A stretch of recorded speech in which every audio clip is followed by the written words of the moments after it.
for today's vlog. Ayan nga pala, nandito na ulit kami dito. Ayan. So, ayan yung kapatid tuloy. Yung pinsan ko, ayan. Si AJ, si Ausana, basta ganon. Ayan siya, kumakain ng fries. Ayaw may guys. Umiinom siya ng milk tea. Ayaw bumigay, nakakaloka. Tapos malaki pa daw yung milk tea. Kumagat pa siya ng konti.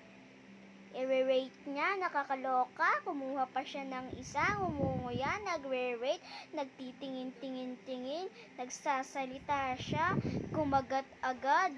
Yan, kinagat. Ngunguya-nguya. Nakakaloka.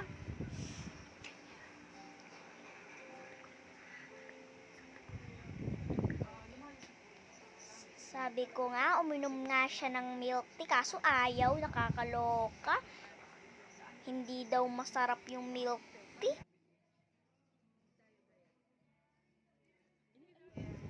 Ganda guys, madaming tao. Ganda ng view guys. Tingnan nyo, tatawa-tawa pa siya. Tingnan nyo guys, pag panguya-nguya, ayan. Tapos sunod namang ipapakita si Ninang Ebot, si Mary Ann. Ayan, ganyan. Guys, naiiyamot siya. Hindi ko alam kung anong rating niya dun sa fries. Basta, di ko alam kung ano niya. Pero siya naman yung kumakain. Di man ako tumitikim. Ayan si Mary Ann. Ayan, nakakaloka. Binidyuhan ko pa. Palipit yung view. Napakaganda. Pinakita ko pa yung electric pan. Daming tao. Yan, titingin pa yan. Tumingin na. Tumingin. Ang ganda talaga ng view dito, nakakaloka. Ang dami-daming tao, yan, may paalis na nga, nakakaloka. Ayan, may isa pang paalis.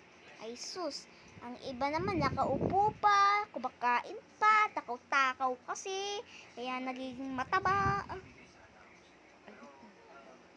Ayan guys, bye! So, bye! Next